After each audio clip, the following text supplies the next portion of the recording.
Welcome to the Two Wealth Show, a show that shares how you can create real wealth for you and your family. I'm one of your hosts, Justin Bogard, and my co-host is Elizabeth Sickles, aka Super E. I am a real estate note investor, specializing in performing residential real estate debt. I find the deals, acquire them for my own portfolio, as well as educate investors while walking them through the process of owning a real estate note. My co-host Super E, a real estate investor, specializing in short-term rentals and the management of them. She connects investors with short-term tenants and manages everything in between. Our show is sponsored by BrightPath Notes and Elizabeth Maora. You can find out more information by visiting our websites at brightpathnotes.com and elizabethmaora.com.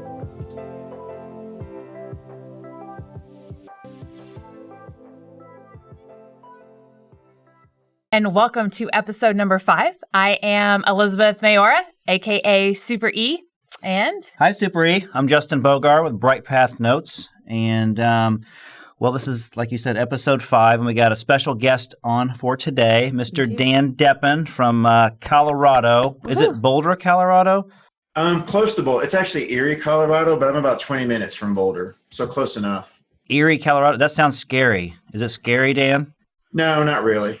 No, it's actually pretty nice.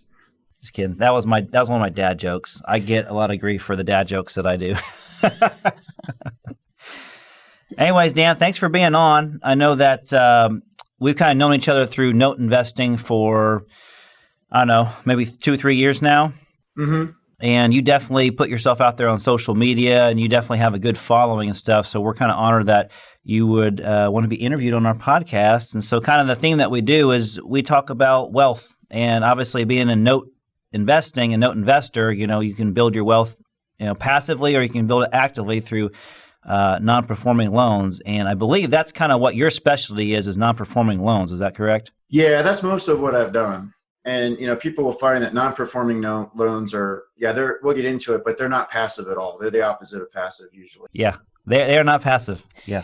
I don't think you've had the pleasure of having a non-performing loan. No, I have not. Thank God. There can be some very large rewards, but also you have to be very patient. It's a long play. But sometimes, and Dan can attest to this, and we'll probably touch on this a little bit, is how quickly you can get some of these back to performing or turn them into REOs, and we'll explain about that later. All right. So let's go ahead and get into some questions with Dan. So if you don't mind, if I want to ask Dan kind of a personal question, is Dan, you got a family, right? You got a couple of kids and a wife out there, just so people get to know you? My wife and I have 2 daughters, so they're 11 and 13 now. So we got them, we'll have one starting high school next year, so we're getting into the teenage daughters phase. Oh. So definitely keeps us pretty busy. That's for sure. I bet. And then my wife is also an engineer like me, but she still works in the industry. So that works out kind of good for us. So she kind of has the base salary and benefits. And then, I do my real estate stuff full time on the other side. Well, that's good. And it kind of worked out for you. So you were formerly an aerospace engineer? Yeah. So I sort of a bachelor's in mechanical engineering. And so, I worked in the aerospace industry for about 15 years or so, doing a variety of things. Mechanism design was kind of my specialty that I did. And then I enjoyed doing that, but I reached a point where I got kind of tired of doing government contracting. So if anybody who's been involved in that, you find that there are times where your customer has money, you're crazy busy, and then there's other times where they don't, and you're kind of sitting on your hands. But you still have to show up for work and sit there because you're billing the government. And so those times I didn't like as much. And then I left at one point, did my MBA at the University of Colorado in Boulder, and then went to work as a product manager, went to work for Oracle, really got to put the MBA to work, doing a lot of marketing and sales enablement, things like that. And then also got to basically travel the world, going all over the place, assisting the sales force. And then about, I guess it was August of 18, about a year and a half ago now, I had been doing notes on the side as this stuff was going along. And then I flipped over to working on notes full time. Congratulations. Yeah. Yeah, it's a big jump, isn't it, from going to a steady income to I don't know if I'm going to have income. It is, yeah. It definitely takes some getting used to. It's I've gotten kind of used to it. Yeah. And for me, like I mentioned, like, I've got the stability of my wife has a really amazing W-2 job. And the reality is, even if I made no money, we could kind of live off of that. So I wasn't really taking that big of a risk. Plus if I ever really wanted to, I could go back and get another job as a product manager, fairly readily. I know other people who are doing this where that's their only income. That would be a lot scarier. But yeah, it is, tough sometimes where you go through stretches where, you're working like crazy, but money's not hitting the bank account right then. But then other times, you have a home run deal exits and then you get this windfall. So it's very lumpy. And I found that over time you get a little bit desensitized to it. So.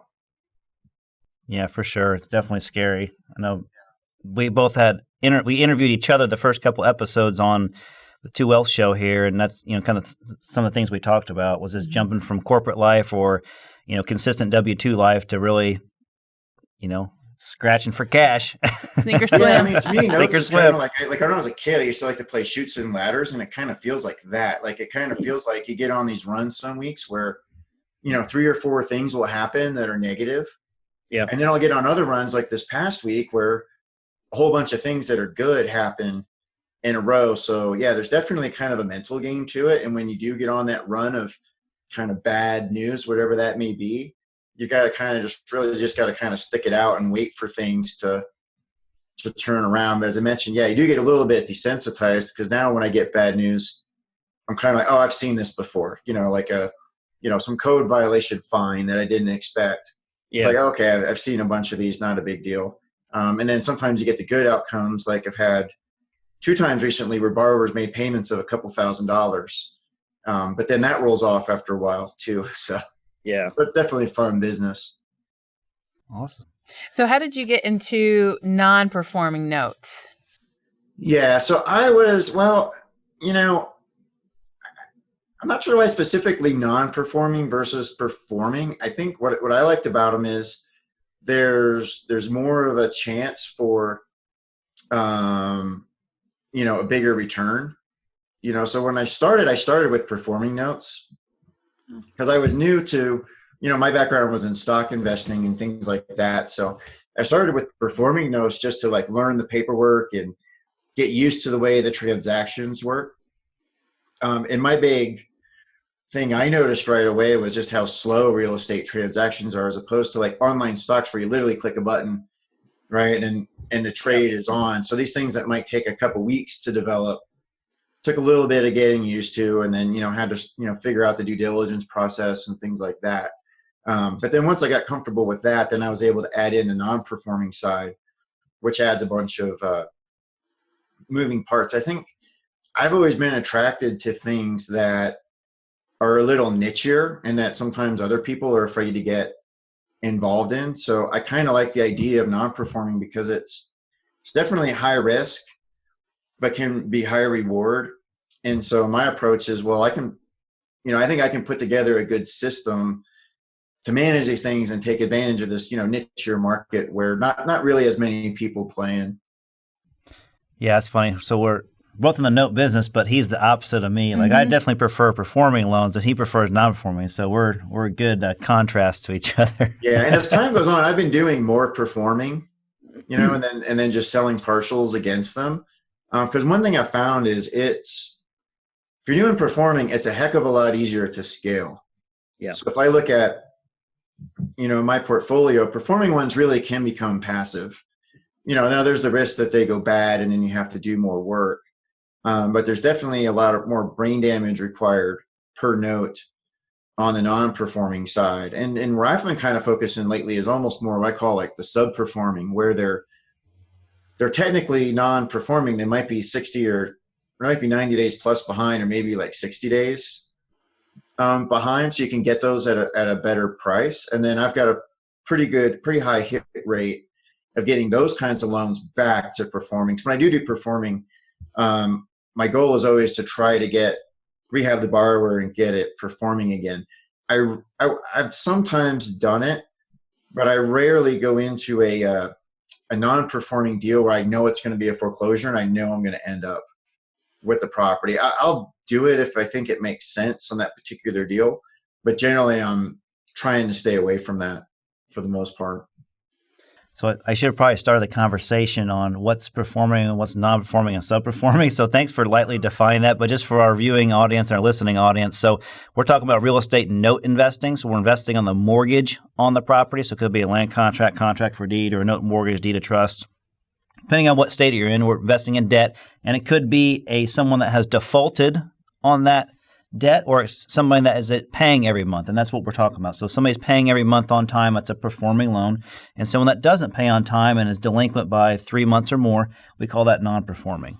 Anything in between is sub-performing, which it sounds like you're trying to get into right now. Yeah, and it's funny to talk to people across the industry, like especially when you get into that sub-performing range, a lot of people have their own definitions. Yeah. And really, it's like a spectrum of performance. I think one mistake some people make is you look at a loan, they say everything's current, it's paying reliably, everything's perfect, and that's performing, and anything less is non-performing. But really, it's kind of like a spectrum. There are many flavors of non-performing. So I do non-performing, but I try to get as close to the performing side as I can. Absolutely. And it's the most lucrative part of the note business. If you can find that sweet spot right there. Between the non-performing and the performing. Yeah. Like he's saying, because if you purchase, let's say you purchase a property at a really discounted price, but the property's in pristine condition, then you basically get a home run there, right? Because you can turn it over quickly and get a large capital return because of the low input, the low price point that you got it for. So same thing with non-performing. So you get at a low price point. If the borrowers are definitely trying to work with you and the house is in pristine condition, you do happen to take it back through whatever means, if they just can't afford to live there, it becomes a very profitable situation for you. So that's why, it's high risk, high reward with non-performing loans. Yeah, for sure. But then when you get to the ones, like I see a lot for sale where there have been no payments for 5 years and the house is vacant, where you're going to get the property back, those are ultra high risk. You better be getting those like really, really, really cheap, because I found that nothing ever good happens with those kinds of houses usually. I bet. I know you got some stories. Yeah, for sure. Yeah, so like I was mentioning, my strategy is generally to try to get them reperforming, and if I buy right by my model, I'll do that about 2/3 of the time. Nice. So it leaves a portion of the time where you end up taking the property back, either through a foreclosure process or sometimes a forfeiture process if it's a contract for deed, which is very similar. I think of it as like the same process, but it's a little bit different. Or sometimes borrowers are ready to leave and they just do a deed in lieu. And that's where things get interesting when you take the property back. So I find that, the handful that I usually have that I've taken back in my portfolio, they end up taking an outsized portion of my time to deal with. So when, people are getting ready to take these back, sometimes when people are new note investors, they're not familiar with even what to do. And kind of the main thing is just being ready ahead of time and have someone teed up to secure the property, get it winterized depending on the time of year and the location. And there are a lot of different ways you can do that. There are some REO companies that are just kind of turnkey, will do everything for you.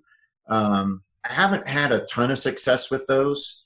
Sometimes they'll do okay in the first deal and then kind of drop the ball after that. They can be very expensive, right, as well. I'm working with one now actually that somebody recommended to me that's been better. So I've been working with them. But ideally I have my own vendors there to work with. And, when things run the best is when I have a really good realtor on the ground, because if you have a realtor some realtors will specialize in foreclosures and REOs. And then usually they've got their team of local vendors who can change the locks, you can do a clean out. You can take care of everything that you need afterwards. That's generally the easiest way to go. But, to find the right realtor requires some legwork and some time. So there's a trade-off there. So, in a perfect world, you'd be concentrating on certain cities and then finding your go-to people there. So one of the things I'll do if I'm buying a non-performer if it's in one of my go-to cities where I have a good team, like say Cincinnati, for example, all things being equal, I'm probably going to be willing to pay a little bit more for that loan because I know if I end up taking the property back, I've got a team on the ground that will be able to handle everything. I'm not going to have to sweat it. Right. If it's another one that's in some city or some state, especially where I've never done anything before, I might still buy that loan, but I'm going to need better pricing because I'm going to have to get a team in place. There's going to be more headaches. There's going to be more risk because, we've probably all done this in real estate where you hire somebody to do something and it doesn't quite work out, so there's the risk of that as well. Yeah, I think we've all been there, done that locally or across state lines there. Yeah, I've done it a bunch. And for me, all of my stuff is in other states. So I'm not opposed to it, but I haven't actually bought any notes in Colorado. So most of my stuff is in the Midwest. So I'm always working at a distance as well. So for me, the quality of the vendor relationships that I already have established is kind of key in where I'm bidding on things and how aggressively I'm willing to bid on things as well. Next question, please. What's the next question? Go ahead. Where are we at? Oh, help me out here. I get lost easily. Oh yeah, no, that's no worry. I can talk about this stuff. Although I don't even really need questions. Well, we try to have a format here. We're trying to stick to a process ourselves. We're still learning. We're rookies at this. That's right. One of the things, maybe just before we go into the questions, though, if you don't mind, we were talking before about the fact that you have a fund. Oh, yeah. And that you're SEC compliant. Can you talk to us about that and kind of tell our listeners what you're doing with that? Because it's a model actually that I've not heard of. Oh, sure. So at the end of last year, I set up a fund called the Fusion Income Fund. Similar to some other note funds that it pays a flat preferred return. And for me, that was a big learning curve getting that set up because while I've looked at other funds before, I've never actually set one up myself. I ended up using Jillian Sidoti at Trowbridge Sidoti to set that up, and that was great. And one of the things I learned is if you're going to set up a fund, there are a million different options. I think Jillian has a chart. I think there's like 8 or 10 different options because with some of the new updates to the SEC rules a few years ago, it created some new ones. And there's a variety of choices you can make between what type in which choices you make will determine what kind of investors you can take on, whether they have to be accredited or not, and then how openly you can talk about that and how you can market it, and then also on the expense side as well. So I ended up with the 506C option, so I can talk about the fund, I can market it, do things like that. I mean, within the basic rules of the SEC, so you can't. And I'm not an attorney, I'm not an expert on all these rules, but we're holding you to it. We're holding you to it, Dan. Yeah. I mean, you can never do things like, promise returns and, things like that. There's just some bedrock things you can never do. But with the option that I chose, I can talk about it on podcasts or, post things on my website. Just the trade-off is I can only take accredited investors into the fund. And so I forget exactly what the definition is, but I think to be an accredited investor, you need, I think it's like $1 million of net worth outside of your primary residence. And I think the income might be like 200,000 a year as an individual or 300,000 married. I'm not sure if they've adjusted that in the past year, but then I use a third party company to do the verification of that. So I can't accidentally take money for the fund from someone who wasn't accredited. So, but yeah, I leaned on Jillian heavily as I put that together, and she was really great. I mean, a little more expensive than some of the other options, but for me, when I was setting up a fund, especially the first time you ever do something, you don't know what you don't know. Right. So I asked a ton of questions. I did a ton of research, and I was able to get my hands on a lot of PPMs from various other note funds. Because when you get into the PPM, I think mine's like a 60-page document. Oh, is that all? Just a light read? Just a light read. Yeah. So I thought about my background, right? So I can do, I have an engineering brain, then I can do marketing, and I can do real estate. I run a pretty wide range, but I don't have an attorney brain at all. So yeah, so I had a hard time plowing through all of that stuff, but finally got it together, and that's up and going now. So So that's been good. And the reason I did that mainly was to kind of, as my business was scaling, to try to simplify things a little bit, so I've been doing mostly, I've done a lot of joint ventures on non-performing loans, but in the fund, I'm actually doing more performing and more of that, sub-performing closer to performing. So it's a little more scalable. Right. But then I still do joint ventures and other things, and I do more of the non-performing, just outside of the fund. So it's been a pretty big learning experience. So maybe I'll have to have like Jillian on or somebody like that to deep dive on how, because it's kind of a fascinating world, how all that works. You're right. It's definitely, it gets complex pretty quickly, and it's good to have somebody like Jillian. I've talked to Jillian a couple of times. I've never done a PPM, just so that the audience is clear. A PPM is a private placement memorandum. Mm-hmm. So it's what usually hedge funds and institutions do when they gather a pool of investors together and they put together some sort of documentation. That's kind of what the documentation is, called a private placement memorandum, or PPM. So right, because a note is a security. So if you're doing something outside of a PPM, like a joint venture or other things, you can do that, but there are certain rules you have to follow, and one of them is that you can't pool by doing the PPM. You're basically able to create pools. But it's all registered with the SEC, and there's a million rules you have to follow. Yeah, you don't want to be wearing an orange jumpsuit, do you?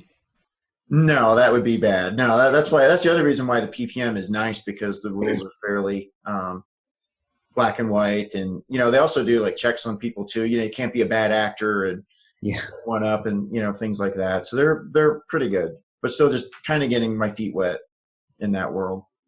So what's the name of your fund called again?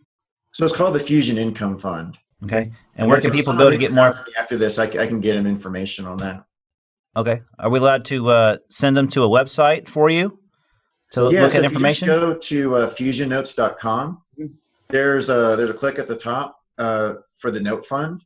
Okay. If you click on that, then it's got instructions to either set up a call for me or get a hold of some of the offering documents, things like that. So if you just go to fusionnotes.com and then look for the fund link, that's the easiest way to go.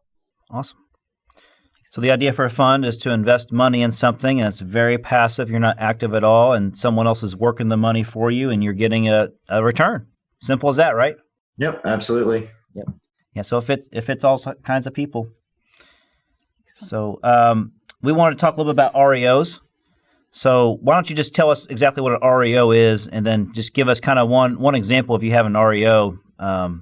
Sure. Lately. So, REO stands for real estate owned, which I never quite understood where that. I don't know why it says that either.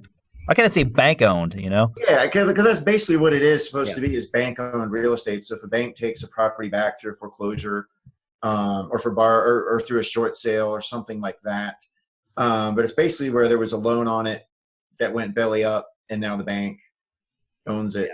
And as a note investor, really, even as a non-performing note investor, like I mentioned, it's something I kind of try to avoid, but it's sort of an inevitable part of the game. Even if you're buying just performing, you're eventually going to have one that goes sideways. Now, when you're doing your due diligence up front and buying the notes, right, one thing that people who are new to notes don't realize, or don't necessarily like, is you can't go inside the property, right, check it out and inspect it, right? So it's not like when you're buying a home outright. When you're buying the note, you'll always have people go outside and take pictures and look at the outside, and you'll kind of extrapolate what goes on the inside. But that's really kind of an X factor. And I've been surprised by a few. I actually had two relatively recently where, the outside looked pretty good and the inside was a big mess. What I've kind of found is, borrowers who either just kind of ride the ship down in a foreclosure, or they say, hey, I'm just willing to sign off on a deed in lieu, get me out of here. They usually live pretty rough.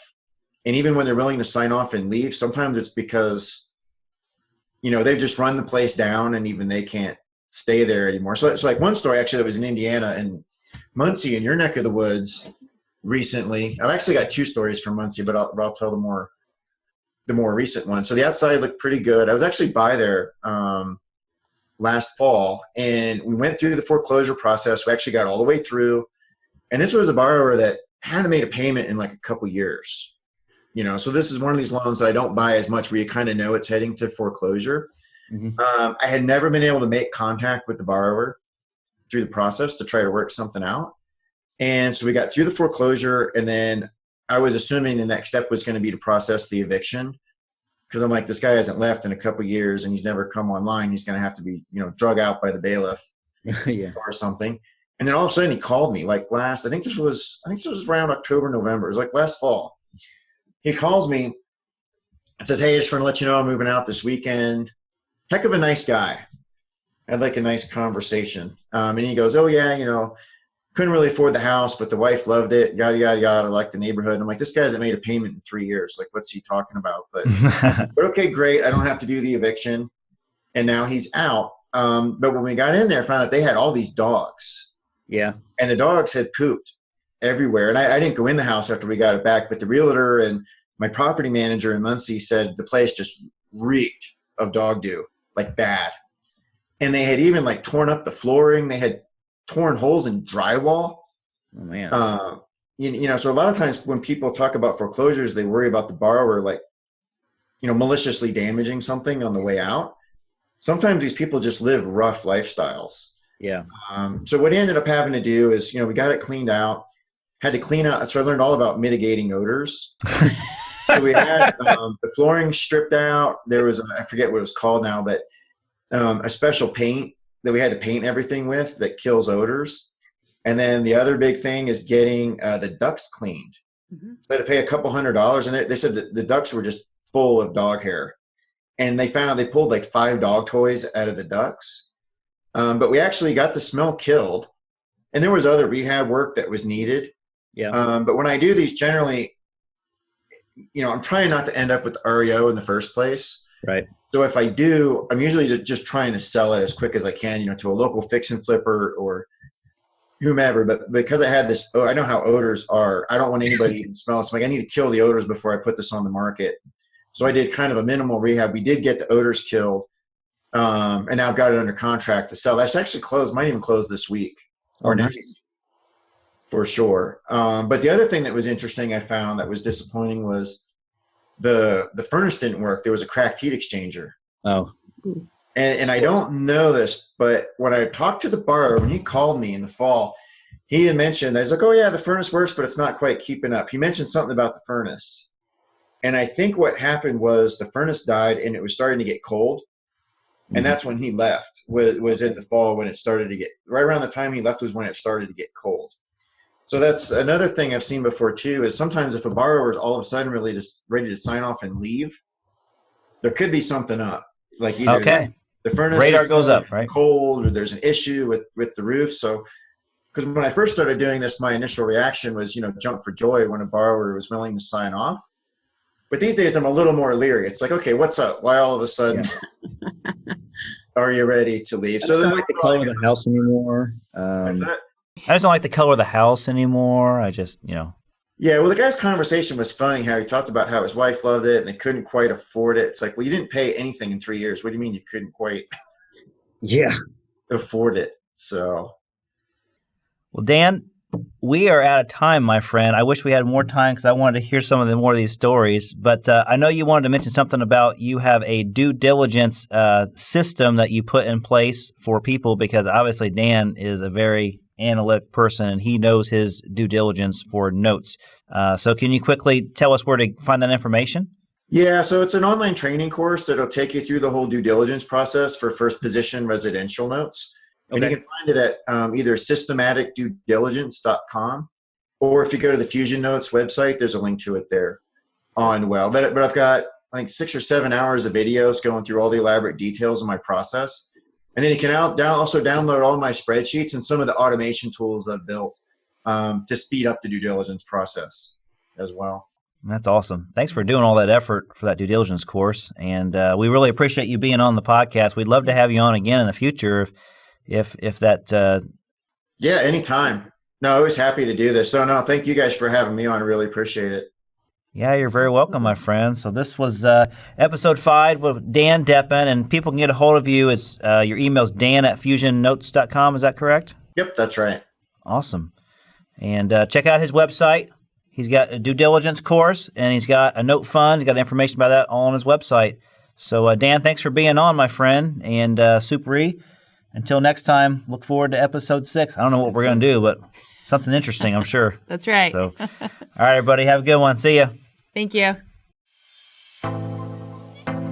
The Two Wealth Show is produced by Justin Bogard and Super E, sponsored by BrightPath Notes and Elizabeth Maora. Thanks for listening and watching for our show.